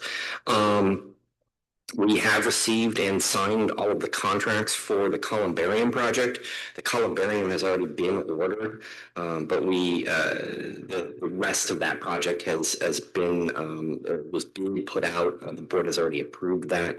It was won by Mike Nyland at Lakeshore Excavating, and so we look forward to working with him on that project as well.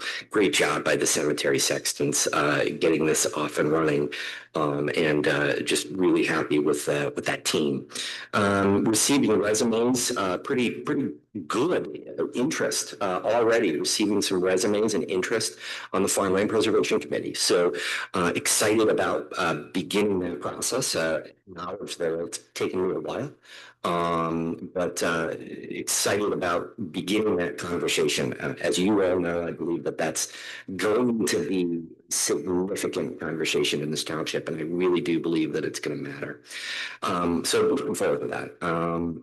Concrete is going to Veterans Park next week, so I wanted you to be aware of that. There's construction moving. Again, we continue to assist, not do the work for them, but assist with them in that effort. One of the things that Trustee Cerny has inquired about is the existing flagpoles. And so it's one of the things that I'm going to figure out over the next few days is how do we potentially use those existing flagpoles? If there's any desire from the township to use them, can we just, Trustee Cerny has indicated that the fairgrounds had asked for one. And so where those two last flagpoles remain. Can I interject? I had been walking by and I stopped while there was a team out there. So the two old flagpoles are already uprooted, and you can tell they're leaning over a little bit. They said they're being removed. So I think conversation needs to happen sooner than later if we want to move them over to the fairgrounds. Yeah, I've already talked to the folks. Yeah, so. Looking on some of the newsletter.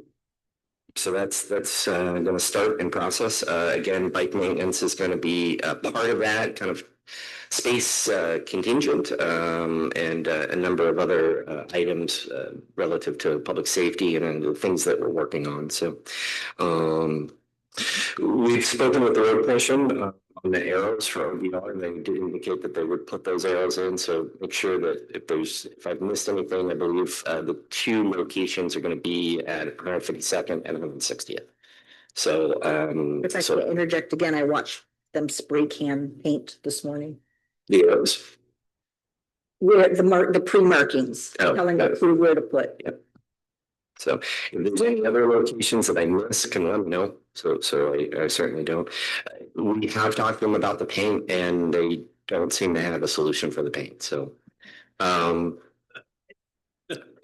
solution for the paint on residents' vehicles? Yes, we are working on that, and I can share with you flying some of those details. I don't want to get into it. Just I'm not sure why that happened, and the dirty laundry. We're getting the speed signs installed. So Officer Jones has done great work on that, and he's working on that. I'll follow up with Bastion on that. He mentioned, the location, the speed signs that we're working on right now are going to be permanent. So, and those locations are going to set. Bastion and Officer Jones have already spoken, so try to get with Bastion on that. But one of the things that's really clear and key, and I spoke with Bastion about this, is, you know, as it relates to the petition that came forth earlier today on the 35-mile speed limit, you know, one of the things that we're going to have the ability to do is have data, you know, with these speed signs, or these digital speed signs. That's really going to be critical. It's not only going to reduce the speed of individuals, but there's going to be data associated with it. So, you know, as you all know, you know, that matters in terms of getting anything done. We are making good progress on the parks director interviews. We did have another phone screen with somebody today or yesterday. Well, the one today we were very impressed with, and so we are working to get about 4 people for in-person interviews. So we will wait till those right 4 come, and then we will move on to the in-person interview round. You have any questions about how I've gone through the process and what the process has been? Please let me know. I'm happy to go over that. We are waiting on the power disconnect for hangers to get those demolished. We don't have a date. We're still waiting on the utilities. There was a little bit of a snafu apparently by the Blue was calling BPW. We had requested for gas to be shut off, and it wasn't. They added in the records that it was supposed to be done, but it wasn't. And so we double checked those things before we move forward with anything like that. So we're working on that. Saying is, you know, there is no question that we have to improve our communication strategy, and I've heard that loud and clear in a number of different ways. And you should thank Supervisor Spoolhoff, because he is he really is challenging on these things, and rightfully so. Our website needs to be improved, and in particular, Jordan and I have, over the time period that she's been here, talked quite a bit about, you know, our rec image and rec perspective needs to be improved. One of the things that has happened, and it became clear to me after last week, is that we often put things in the news section of the website. And I talked to Julie about this, and so we're gonna work on not doing this anymore. Actually, going back in all of the news sections to see what has been deleted, because we often put things in the news section, and then what happens in a month later, it's no longer the preeminent news and it gets deleted. And so some of the things that have been deleted need to stay on the website. For example, the mission, vision, and values. For example, the master plan of the Parks Department. It was up there because we had public hearings on it and we had meetings on it, and the community was having all that feedback, but it was, again, it's, you know, it's ultimately on me and my responsibility. But, and so it dawned on me that it was gone, but it was on the newsletter, the news feature. And so then when it leaves, instead of it being on a permanent page or somewhere on the website, it was gone. The same thing with the mission, with vision, and values. So those are 2 areas that one of the things that we're going to try to get the mission, vision, and values back up on the homepage, because that has to be front and center. We spent a lot of time, and I frankly think a lot of great work on identifying what that is, and it speaks to who we are, and so it needs to be front and center on the website. So we're working on that. We're working on a better process to make sure that we have some better communication, but know that that is certainly a focal point, and will continue to be so until we are all proud of the work that we're doing. Lastly, and I realize this has been a long manager's report. In front of you is concept that, so along Ottawa Beach Road many years ago, let's see, I want to give credit, because initially I thought somebody else had designed it, but it is that Krista and her dad designed the logo that we have. And in particular, it was in relationship to the Ottawa Beach Corridor project. Back many years ago, when Mr.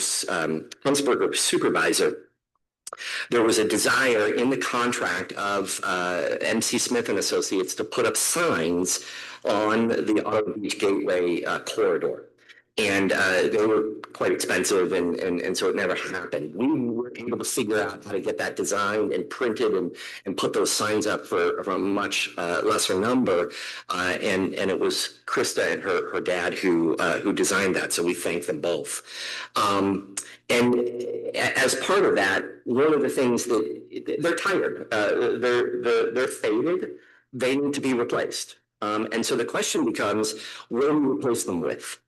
And so there's no question that we are committed to water safety. We are committed to the issue of changing the culture in the area. And so I mentioned it to supervisor and Steve had indicated, potentially why don't we have some of that messaging on those signs. And so we have just put together some quick concepts. I even had some feedback from some staff in the office today on what you have here. But the idea is that on those light poles, there's those 3 signs on those light poles, potentially having more light poles. And then as you drive down that corridor, we are creating a message of water safety. And that message is coordinated. And so if there's a concept in front of you, a relatively big sign would be bigger than what's there now, because obviously you're going to have to be able to read it. And so I wanted to throw it out there to you all and see what your thoughts are. We're putting up more and more signage down there. Maybe do we need more signage if it's a beautiful area? Now we're putting up the speed limit signs. Now we're putting up these signs. Very frankly, my wife says, need more signs in the area. They just detract from the natural beauty of the area. You want to hit those signs, put them at the beach, and they can look at them. But based on how busy it is in the summer, I hope people are watching for pedestrians and looking at the signs. Well, traffic is slower than have time to read. Right about that. So are these, is the concept to put up signs like with a stake?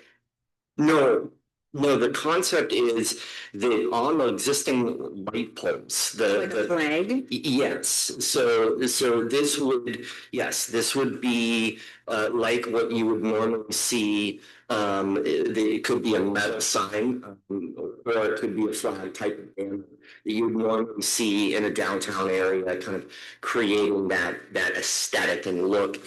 But in addition to that, with a focal point of a safety message. And so, the idea is as you begin to go down that corridor and as you are waiting for your line from the state park, you're seeing this, and hopefully it gives you a sense of pause when you're at the beach and the activities that you're doing. So that's the thought there.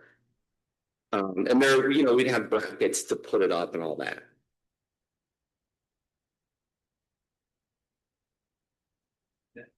So can we think about this? Can we think about this? I want to ride down there. I don't want to see any additional poles. Oh, no, I don't. It was a suggestion by Manager Frank. I said, suggestion to the board, get the feedback. Yeah, I'd just like to ride and refresh my mind, but What's that? No.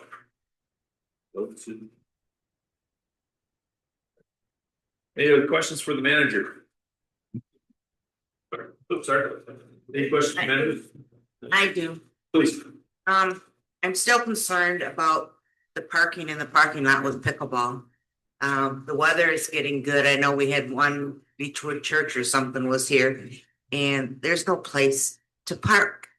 And I'm wondering if we can either rope off the section in the grass for now that they can park, or we can put signs up that it says staff parking.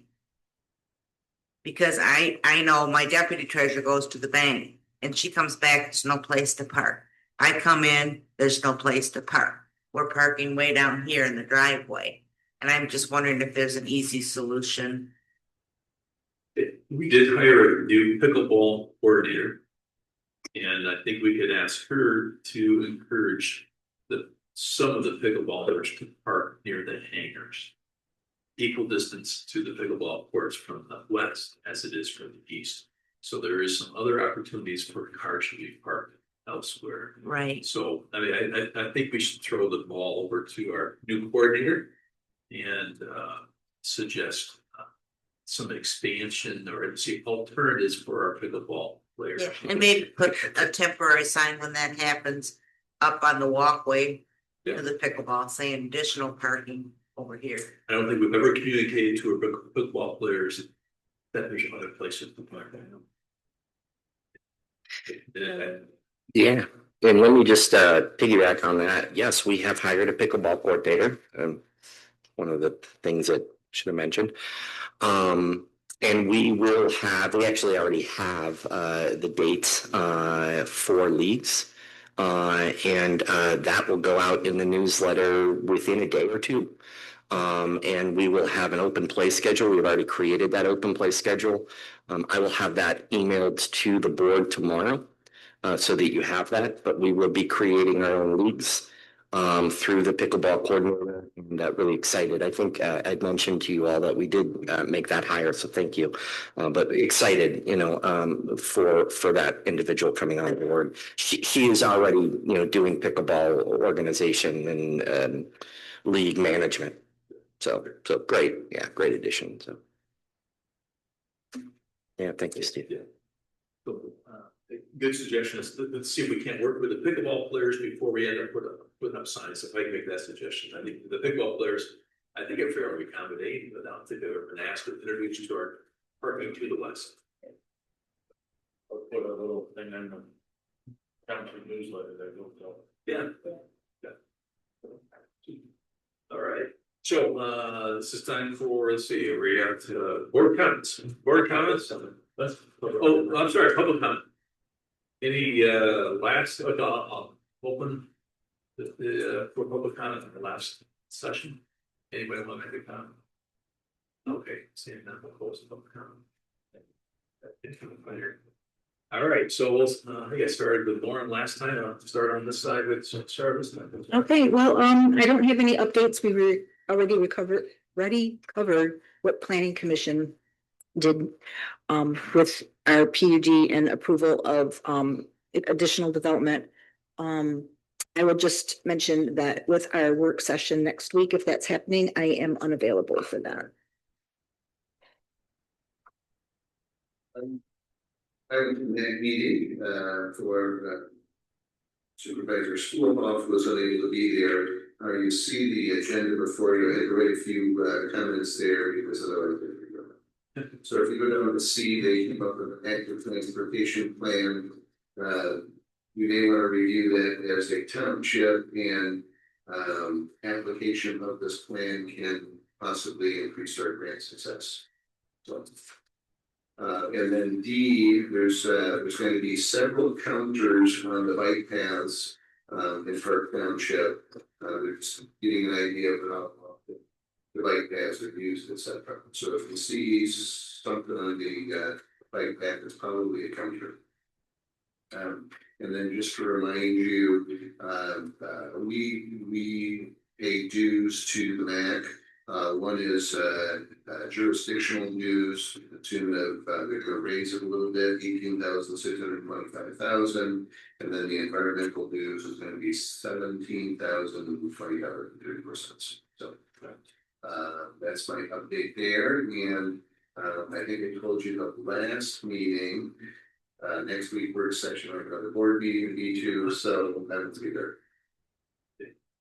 Thank you. Interesting that you mentioned the 2025 active transportation plan. Alex from the board, NAC board, is coming and presenting for 30 minutes on the active transportation plan. So great. So and you're suggesting we should possibly approve it? Is that what you should review it? And if there's something we can apply from it and what we're doing, maybe we can increase the success of getting grants for it. Good, super. I think we're all gonna learn about active transportation from that talks next week. Be very helpful. I'm very impressed with what they have found out from the whole area. We're just part of a small portion of it. Very good. All right. Joan? Okay, on the West Michigan. On the West Michigan Regional Airport Authority, I gave you copies of the minutes. Another point is that we have made an offer to a gentleman for the manager position. And I believe he's accepted that and they're working toward the date of his arrival. So that will be good. I think he'll be very good. And then I'm going to make a few comments about the election that we had on May 6th. You all got copies of the unofficial results. Give you a couple statistics. The voter turnout was slightly down from last year, but if you'll remember, that was a recall election. So the percentage was, last year was 30.5 and it went down to 29.2. So it's still relatively the same. The number of registered voters, however, has dropped by about 8.1% due to the state's purging of the inactive voter file. So it's good that they're updating that file. And my understanding is that that happens every 2 federal election cycles. And then another interesting statistic is that 82% of all the ballots that were processed were absentee ballots this time. We didn't have early voting, and the state is expecting that to balance out at a third, and a third. But I thought this was a pretty high percentage of absentee ballots, and 64% of the absentee ballots were returned. So that's a very good percentage of return. So while the overall voter turnout was 29.2, of all the absentees that we sent out, we got back 64% of them. It's a good number. Overall, the election went very well. Krista led it for the first time this time, and we appreciate her effort, and Danielle gave good coaching. So we appreciate that. And so far, we were not selected for an audit. So we're just waiting for the county to certify the election and we'll be good to go. Not selected for audit. I think so. Okay. It's a random thing. It's a random thing. Like the IRS. Yeah, we prefer not to have the audits. I went to the Max Transit meeting. I was present, but I wasn't introduced to their new executive director. I believe he's been on a month and a half or 2 months now. So when he came on, I was still in Florida. So he was there, but I didn't get a chance to introduce myself. They're still having problems getting drivers. So they're doing the best they can. They have decided to drop I want to say the fixed routes on Saturday for the time being. But they're trying to finagle some routes and different things, but it's because of some retirement. They're overworking their drivers that are supposed to be part-time. They're asking them to work more and everybody's getting burned out. So they've lost some people, but they made some policy changes now. And hopefully that'll help a little bit to keep who is left there. And hopefully they can get some drivers on board. So. And a report is laying on your desk. The Fair Board, we all seen what happened there this past weekend. But happens every year. That's always a popular thing out there. Do they ever estimate how many people actually cross the gates? Or do they have? Tulip Time has that count. We don't, the fair does not have a count of any of that. Okay. It was strictly run by Tulip Time. And they were supposed to supply Ottawa County Sheriff for directing traffic. I got a copy of the contract right there and they signed it. It's right in there, black and white, that they're supposed to do that. But they're having a meeting next Tuesday and I was invited to that meeting with between Tulip Time and the fair to hash out what happened and what can be done better next year. ZBA, another long meeting. I think we got out around 10 o'clock. But, yeah, y'all heard the decision that was made on STRs. And then we had 5 hearings. And one was approved and most of the other ones were all tabled until they got some more information. So. Were they related to STRs? None of them were. No. Okay. No.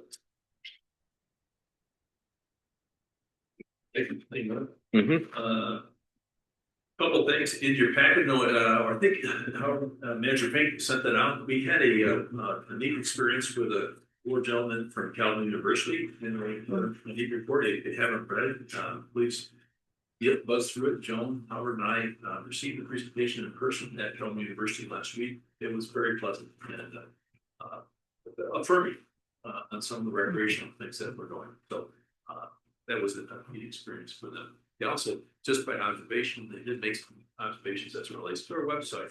They didn't know about us, and our website was not helpful for them to know about us. And simple things like we have some wonderful facilities that aren't featured pictorially. You know, we don't have any pictures on our website.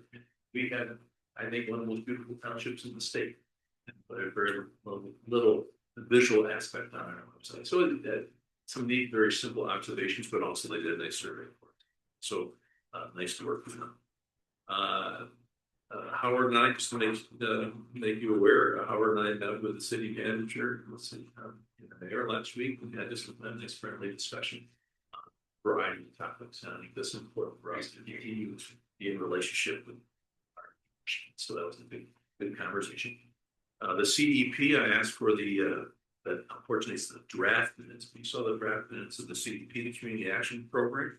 And also the spreadsheet is very interesting. If you wondered where the money went, the spreadsheet over the last 2 years shows where all money went. And some are directly impacting us in our township and some to the greater community. So I think we'll be very proud of what's going on there. We had a delightful meeting. Thanks to for covering us last week at noon. Howard and I and the rest of the board had a informational conversation with our representative last week, and I think that was a very strategic meeting for us as a board to have the conversation with representative of the board, and it went very well. She was very enthusiastic about our request, and so. Am I optimistic? I always like to look at my glass half full that we have a chance at getting $600,000. But if you talk to a couple that age behind the scenes, this will be hard. The budget season is in full force over in Lansing, and negotiations have been less than productive. And so tomorrow morning, I'm attending a county. Ottawa County is hosting summer with representatives up in Fillmore at the Fillmore complex. I'm going up there, and so we'll hear an update on the process in Lansing. I'm sure that would be accurate, but so interesting season we're in when you have a divided government in Lansing. So just recently, Howard and I interviewed about station number 3. Crane's business review. So just a pleasant interview that comes out in a very positive light. We're excited about the conversation very well. So with that, close up conversation. Verbally, I just want to say thank you to the zoning board.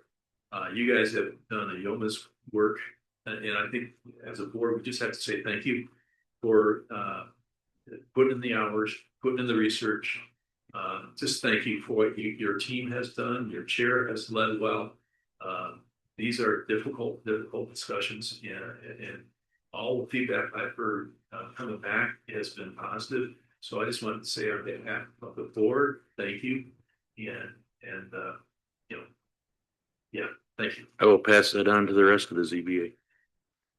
And I'm sure Mr. Barham, I want to turn over to this side. You have attended as many meetings about this issue as anyone, and so I would be remiss if I didn't say thank you to you as our esteemed legal representation. Thank you for your leadership on these issues, and you have assembled a small team around you as well. You don't do it alone. Thank you for what you do, Dan. And again, sincere appreciation during this, I would say, this walk or journey with short-term rentals. You are welcome. Can I just give one quick other update? Please.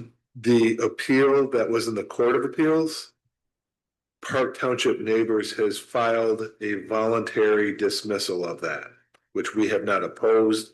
The Court of Appeals hasn't, it's a motion, it has to be by a motion. Court of Appeals hasn't ruled on it yet, but the fact that they filed it voluntarily, we're not opposing it. I'm thinking that the Court of Appeals will dismiss that appeal soon. Thank you for leading this legal conversation. A lot of it I don't understand, but thank you for helping us through this process. So thank you. Any other comments or questions? All right, I'll take a motion to adjourn. I'll support. All right, all in favor, say aye. Aye. Opposed? Great, thank you.